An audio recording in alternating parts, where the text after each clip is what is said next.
राम राम बच्चों, मेरे चैनल में आप सभी का स्वागत है।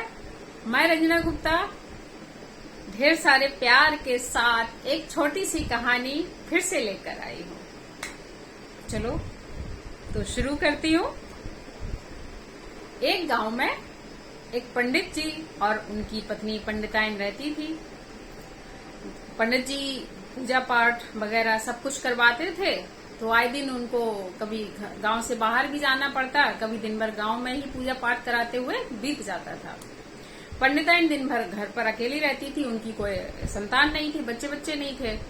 तो जब पंडित जी जाते तो पंडिताइन अकेली रहती और जो मन होता बनाकर खाती।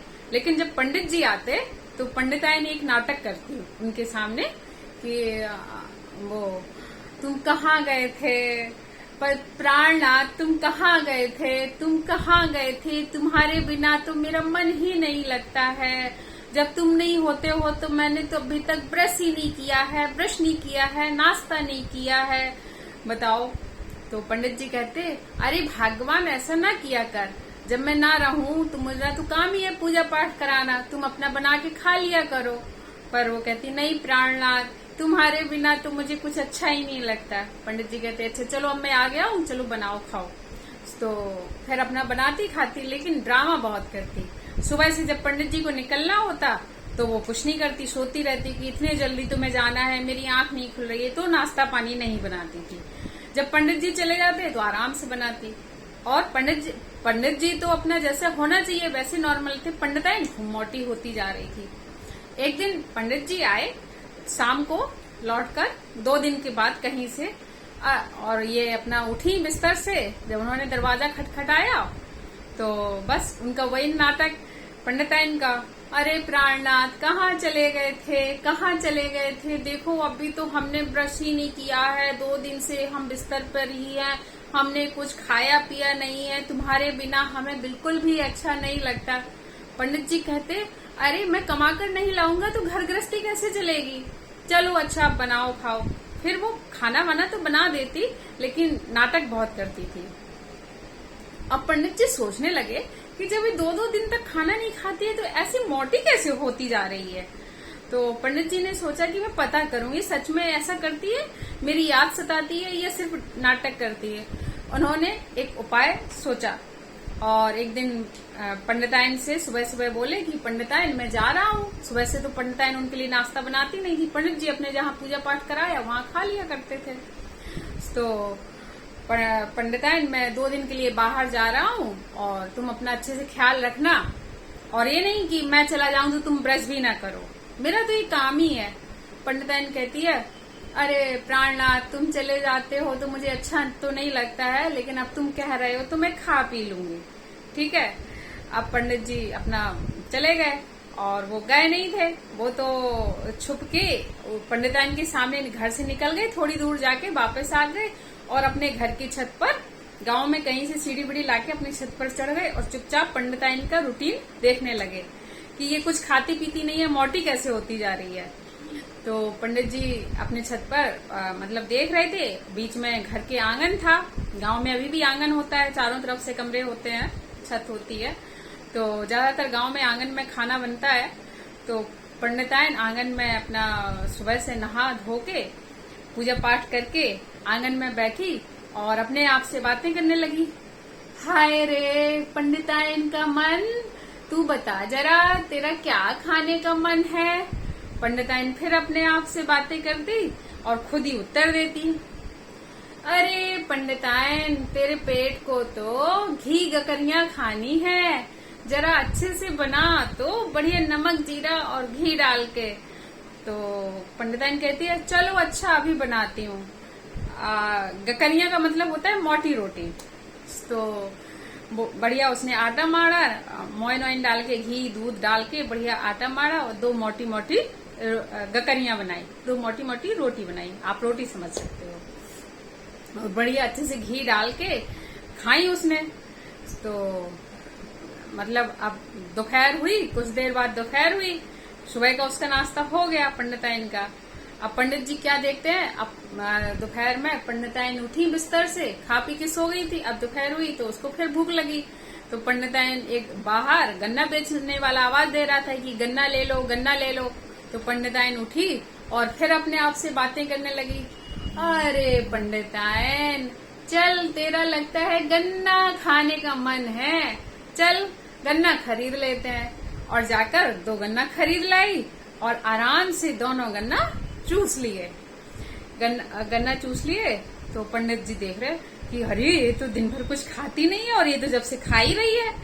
अब शाम हो गई, शाम को पंडित जी क्या देखते हैं कि अब ये गन्ना चूस के फिर सो गई थी, और गन्ना चूस के उठी, शाम हुई तो फिर कहती है, अरे पंडिताइन तेरा फिर कुछ खाने का मन है क्या? अरे पंडिताइन अब शाम को क्या बनाऊं, चल जल्दी बता, पंडिताइन का मन शाम को क्या खाएगा? तो पंडिताइन फिर अपने आप से आंसर देने लगी कि अरे पंडिताइन का मन तो सिवैया खाने का हो रहा है, बढ़िया बढ़िया घी चीनी डाल के सिवैया खाने का मन हो रहा है। तो पंडिताइन फिर अपने आप से कहती है, चल पंडिताइन बना सिवैया। और बढ़िया उसने सिवैया बनाई और बढ़िया घी शक्कर डाल के, सिवैया मतलब नूडल्स, पहले चाउमीन की तरह नूडल्स नहीं खाए जाते थे, घी शक्कर डाल के खाए जाते थे। तो बढ़िया घी शक्कर डाल के उसने सिवैया खाई। और अब रात होने लगी तो पंडित जी ने कहा, अब तो इसका मुझे रूटीन पता चल गया, ये ड्रामा बहुत करती है। उतरे नीचे और दरवाजा खटखटाया बाहर से। पंडिताइन अपना उठी और फिर वही आंख मलते हुए, एक्टिंग करते हुए कि अरे कहाँ चले गए थे पंडित जी, और तुम तो कह रहे थे 2 दिन बाद आएंगे और इतने जल्दी आ गए। तो बोले कुछ नहीं, और वो पूजा कैंसिल हो गई इसलिए मैं लौट आया।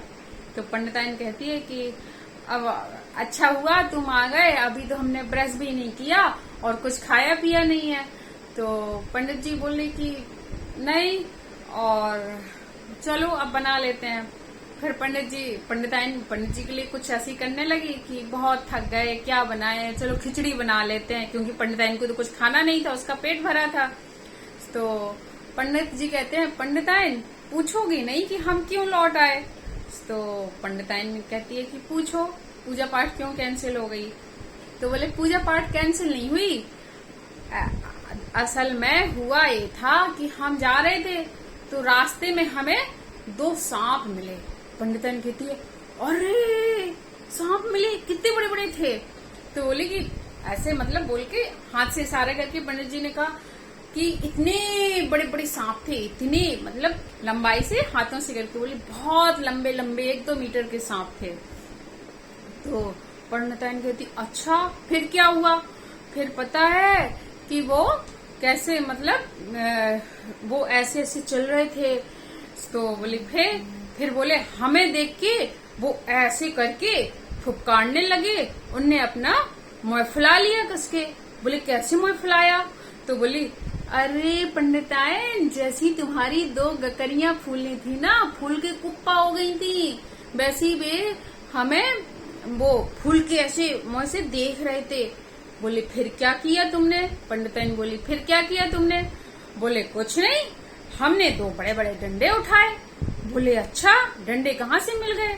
बोले वहीं पड़े थे, 2 डंडे उठा लिए। पंडिताइन कहती कितने बड़े बड़े डंडे थे? बोले जितने तुम्हारे वे 2 गन्ने जो तुमने दोपहर में चूसे हैं। बोले पंडिताइन को बड़ा अजीब सा लगा, पर बोले अच्छा फिर तुमने क्या किया? तो बोले हमने क्या किया? बोले हमने उनको बहुत तेज मारा, बहुत मतलब उस डंडे से, दोनों डंडों से दोनों सांपों को बहुत तेज मारा। फिर पंडिताइन बोली फिर क्या हुआ? फिर बोले वो सीधे बिल में घुस गए अपने। बोले कैसे घुस गए बिल में?